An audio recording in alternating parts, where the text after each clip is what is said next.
The first rays of dawn had barely slipped across the dry grasslands of Tsavo when rangers spotted a sight that made them freeze mid-step. Through their lenses, they saw a lone lioness, ribs showing from the recent drought, standing guard over a newborn elephant calf.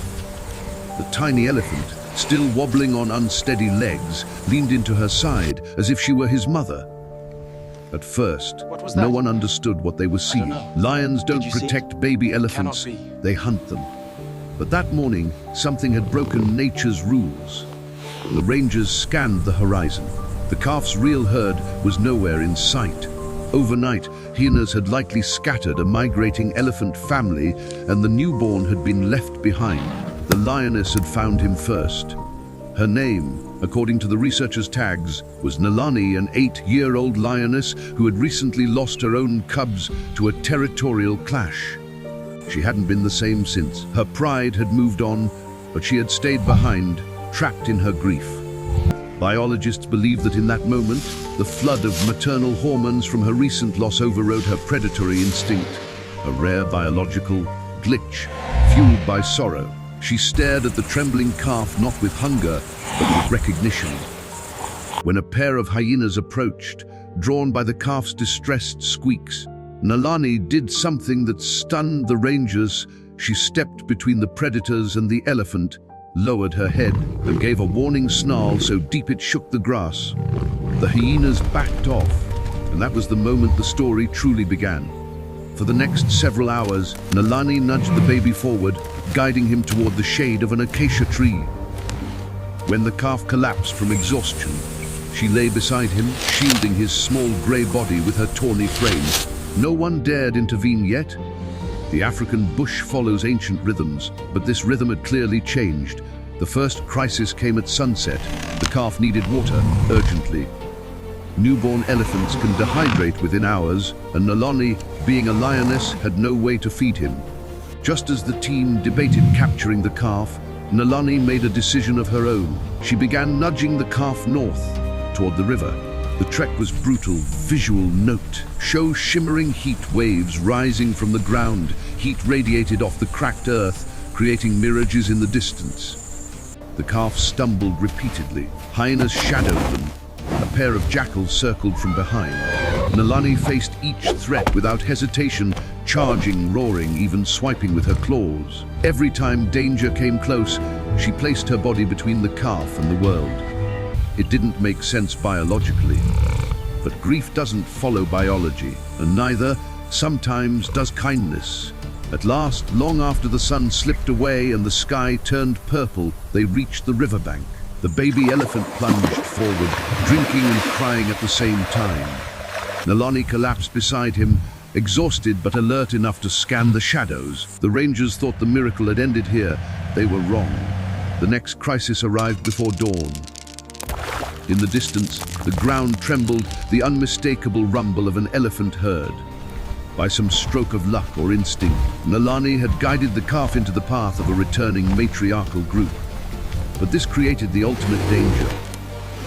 Elephants are fiercely protective. A herd encountering a predator near one of their newborns will usually attack first and ask questions later. A single charge from a matriarch could kill Nalani in seconds.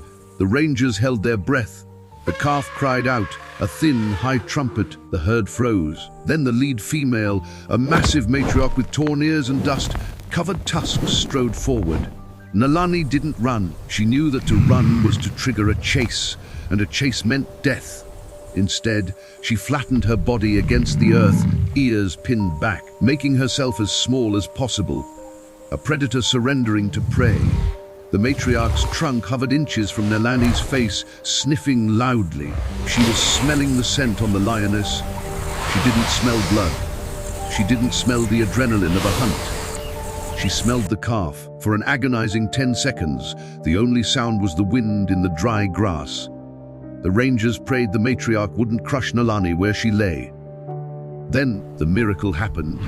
The matriarch didn't strike.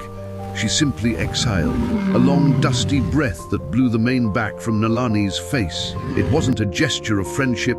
Nature is rarely that simple. It was an act of mercy. a decision that this lion for today was not an enemy. The matriarch rumbled deep in her throat, calling the calf to her side. The baby elephant hesitated, looked back at Nalani, then trotted over to the safety of the herd's forest of legs. Nalani remained frozen until the massive grey shapes turned away. She wasn't invited to join them. She wasn't part of the family. But as the herd walked into the distance, the matriarch paused one last time and looked back. She didn't charge. She simply acknowledged that the debt was paid. Nalani sat up and watched them disappear. She was alone again, but she was alive. Her strange guardianship had lasted only a day. But in that day, she had done something extraordinary. She had saved a life she was never meant to save. The calf, later named Amani, meaning peace, was monitored by researchers over the next months. He grew strong within his new herd. Rangers often noticed that whenever they passed the western plains, Amani would pause and sniff the air, as if searching for the lioness who had once been his mother. Nalani herself rejoined a smaller breakaway pride several months later. According to trackers, her behavior changed, less solitary, more stable. Helping Amani seemed to have pulled her out of her depression. Some said she had finally healed. Others said she had finally forgiven herself for the cubs she lost. Whatever the truth, her story became a symbol of something rare in the animal kingdom: empathy across species.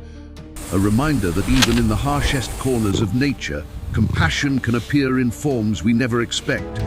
And for those who witnessed it, the lesson was simple yet unforgettable. Sometimes the wild is not only cruel, sometimes it is astonishingly kind. If this story moved you, share it so more people can see the hidden kindness in nature, and subscribe for more true wildlife stories that prove the world is still full of miracles.